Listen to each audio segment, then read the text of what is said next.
Good morning. This is something that had been rumored to be possible, that it might happen.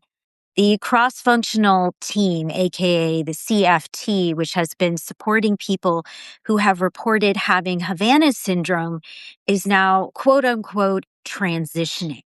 It's going to the Department of Defense or War, whatever you want to call it, to their research and engineering team.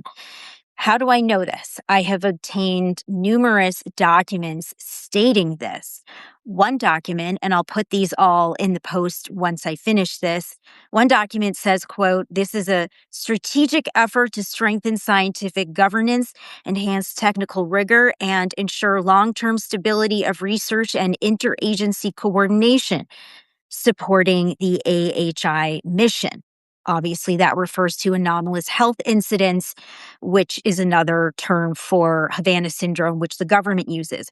Another document says, quote, "As the scope of the AHI CFT mission continues to expand, particularly in the domains of research coordination, interagency integration, and technical stewardship, this transition ensures the CFT is aligned with a structure that can provide sustained governance, deeper technical capacity, and enduring support for cross-functional execution." What does all of that mean? Well, a former CIA operations officer named Adam, someone who gets support from this group who has Havana Syndrome, tells me no one has any faith in R&E. Quote, "Literally all they have wanted, and this is clear, they have done this in the past on other systems that the US government has acquired. They just want a weapon system. They want to research it, develop it, create new ones, then put it on the shelf. That's what R&D does. Sorry, R&E does." Now, on the page for this particular part of the Defense Department, it describes, quote, "Technical development and transition, developmental prototyping, experimentation, administration of testing ranges and activities."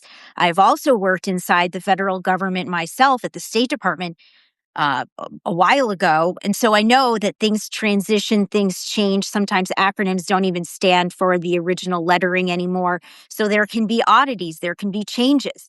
The one of these internal letters says this will, quote, "have no disruption to existing collaboration or communication." Another says that efforts to address, quote, "causation, attribution, mitigation, identification, and treatment," end quote, will continue. But it also describes, quote unquote, "staffing adjustments." And the CFT has really supported people with Havana Syndrome. There have been concerns that this cross disciplinary support will end. Uh, Adam described it as a well oiled machine. Quote, "This is your dream team." Sorry, pronunciation. "This is your dream team of people that you would want working this issue." He said that there really aren't healthcare, medical care attribution components, defense deterrence. Is this something that they are going to start inside another part of the Defense Department? What he says is the R&E is not equipped nor ever will be equipped to handle these things. I'm also told that there had been meetings, discussions to relocate this, including to SOLIC, which is the Special Operations Low Intensity Conflict Division. There was even outreach from Southern Command. But what I'm told is that what ultimately ended up happening was that the Undersecretary of War for Policy, Elbridge Colby, he wanted it disbanded. The Undersecretary for Intel and Security, Brad Hansel, didn't want to take it. And so it ended up with the Undersecretary Emil Michael in this area for research and engineering. Now, I did reach out to the Pentagon on this last night to get comment from them, get explanation for them. I have not received a response. I started this by describing how this was something that was concerning to some. CBS News reported a few days ago that one Democrat senator of New Hampshire, Senator Jean Shaheen, and one Republican, Susan Collins of Maine, they sent a letter to the Defense Department expressing concerns about this move. Now, another person with knowledge of the CFT told me that this has been a very effective, powerful group.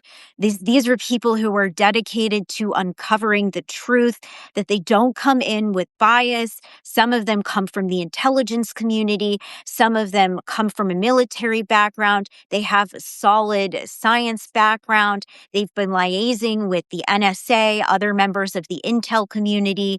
There is this sense that they have been working backwards, trying to build a roadmap in terms of attribution. And so there are a lot of people who are worried and disappointed right now. And by the way, I'm also told that more people are continuing to come forward who are reporting Havana Syndrome. Not that there are as many as there were in years past, but there are still some who are reporting this. And they aren't reporting it to their government agencies. Why? Because they don't feel that they will be taken seriously. They're scared that their assignments will end and it will jeopardize their careers. They don't see any real benefit to doing it. They're getting medical support elsewhere with people who aren't even with that security clearance. And some of them also don't want to give satisfaction to a potential foreign adversary that you messed with me, that you harmed me.